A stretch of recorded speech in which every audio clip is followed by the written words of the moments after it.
self-determination is really what it's about. Every other thing that is coming out of that is secondary, is subsidiary.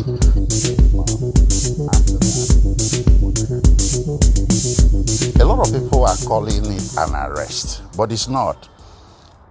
Actually, in the eyes of the law, not only international law, but even Nigeria's municipal laws, it's an abduction.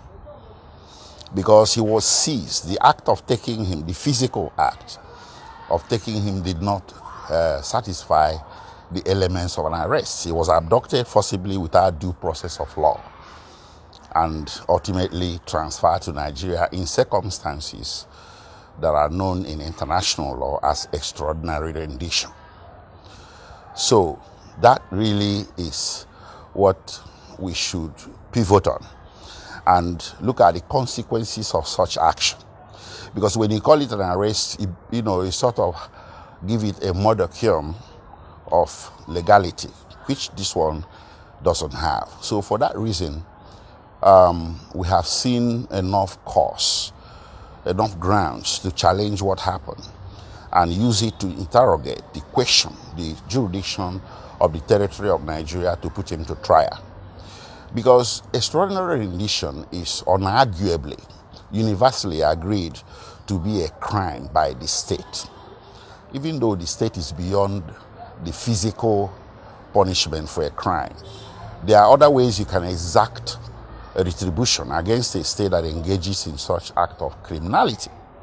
And one of the ways is to do restitution, to restore the person you rendition to the condition that he was before you renditioned him, compensation and guarantees of being of good behavior in the future anytime you encounter that person. These things are provided for clearly in a lot of provisions of international law and treaties, protocols, conventions to which Nigeria and Kenya are subject. So it's either Nigeria did not think too much about it, or it did not know, or it did, but somebody decided to act in this arbitrary manner that is bound to raise a lot of legal issues. So I can give you an example. The African Charter on Human and People's Rights was ratified by Nigeria in 1983. And not only ratification, Nigeria domesticated it. That means Nigeria made it part of its own laws. And our constitution says once you ratify a treaty or some kind of international agreement or something that you made with another nation, once it's ratified, I think it's in section 8 or section 9 of the constitution, I'm not so sure of the section, it becomes part of our own law. So for Nigeria to go against the treaty is akin to Nigeria going against its own law. So this treaty that was ratified in 1983 contains a provision in its guidelines that mentioned extraordinary rendition. It mentioned it. It's not by implication. It mentioned it and said, extraordinary rendition is hereby prohibited. And that nobody, no human being, no individual shall be taken from the territory of another state and transferred to the custody of another without due process of law. Nigeria signed on to this. So Nigeria is going to be held to what it signed.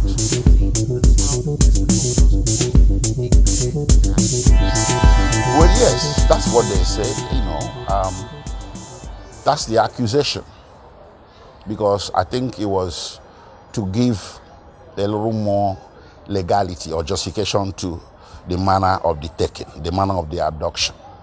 But see, the treaty or the charter that I just referred to covered that in expectation that state parties to the charter would hide under the excuse of international pursuit of terrorists to commit renditions, to commit forcible transfer or taking of suspects.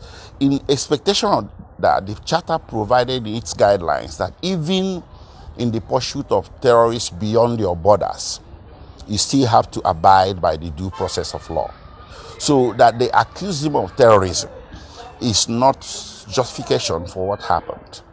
Rather, it was expected that the accusation of terrorism should have made them more careful to comply with the provisions of the Charter on how you can take a terrorist from one country to the other.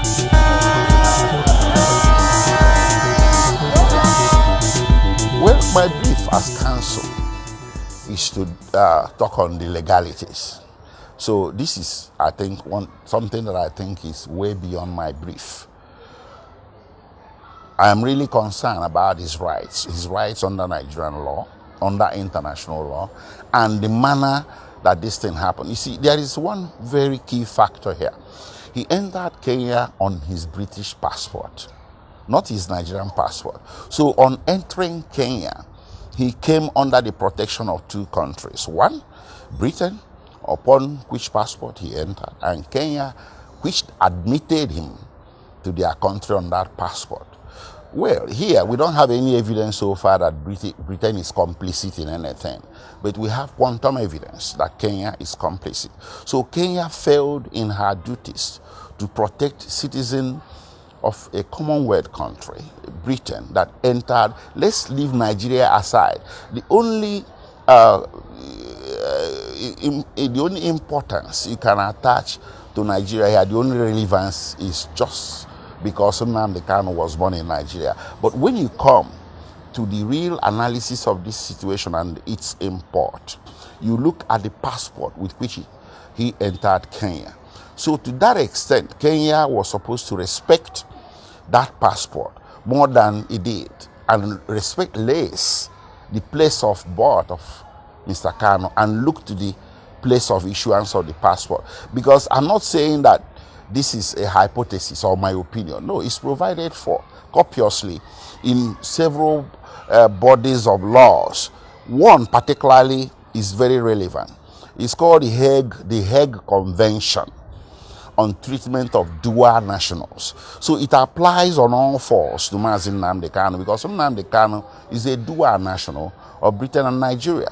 So it says if a dual national is found in a third state, in this case the third state is Kenya, that third state in all matters shall treat that dual national as if he is a national of only one country. One, the country where he is principally and habitually resident, and the country with which he has most contact. In this situation, if you compare Nigeria side by side with Britain, you will agree with me that Nnamdi Kanu is habitually and principally resident in Britain, and he is in more contact with Britain than he is in Nigeria. His family is there, his wife, his children are there, and that is where his business of pursuit of self-determination is located, namely Radio Biafra, which is a legally registered business in the UK, and the indigenous people of Biafra, which is also equally registered. So Kenya, if it was aware of this law, regardless of the weight, regardless of the importance they attached to her relations with Nigeria, Kenya's relations with Nigeria, it was supposed to look to the rights of Nnamdi Kanu, and if he found cause to have him leave the territory of Kenya, they should have expelled him to Britain, not to Nigeria.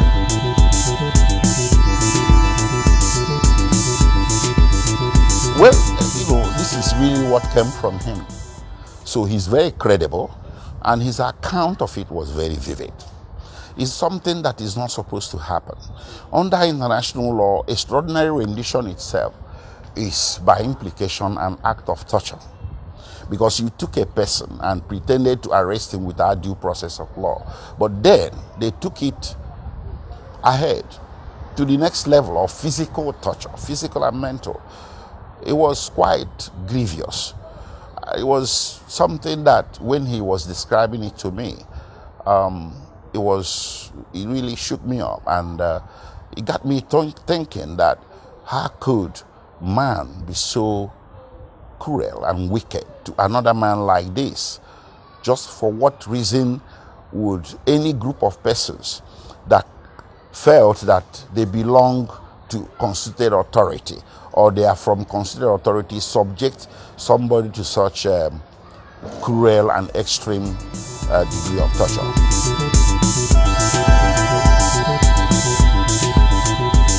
No, I did a tweet. That was misunderstood. I think he told me to convey a message to his friends, well-wishers and family, that, you know, they should remain together, pray together for him to overcome the predicament. And his predicament should not be latched on or used as an excuse for people that are close to him to come to some kind of acrimony. That's all. I think someone may have misunderstood that somewhere.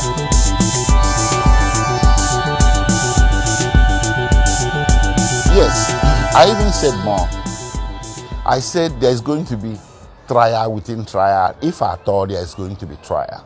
This is a very important question, because some of my colleagues who are lawyers really didn't understand what I meant. Because when you say trial, within the Nigerian jurisprudence, every lawyer's mind will go to the law of evidence that says that when you exact confession from a suspect through an act of torture, before you come to trying that suspect, the court must conduct trial within trial of how you got that evidence. If the suspect makes an allegation that the confession was through torture, that's not what I meant. What I meant is that the act of extraordinary rendition has to be dispensed with first before it can go to the substantive trial of Nnamdi Kanu, because there is no court of law, justice, fairness and equity and conscience that can go over that.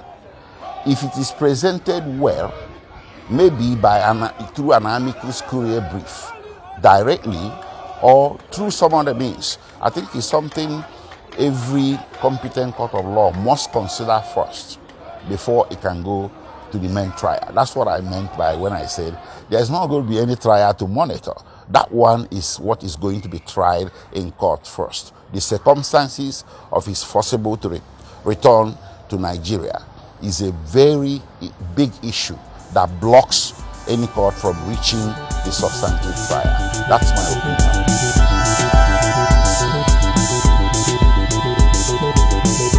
He's presumed innocent until proven guilty. That's what the Constitution says. So the federal government is making assertions, allegations of certain acts of criminality against him. It's up to the federal government to prove that in court when time comes. And then that's when Nnamdi Kanu will now mount his defense.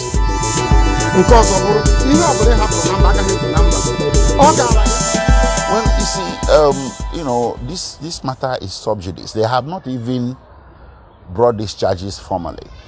When Nnamdi Kanu left Nigeria in September 2017, he had 4 charges facing him as a matter of record. One was conspiracy to commit treasonable felony. Second was treasonable felony by itself. Second one was defamation of the president of Nigeria. And the fourth one was illegal importation of goods. As far as we are concerned, as a defense team, those are the charges that are pending. The federal government has not brought any new charges to encapsulate, to capture this terrorism and all these things more that you see them talking about in the press. My colleague, Barrister Aloy Ejimakor, who is leading the defense in that very treasonable felony matter, would tell us, who will be with him, whether the charges have been amended or not. But until those charges are amended, it's only these 4 charges that we are aware of for now.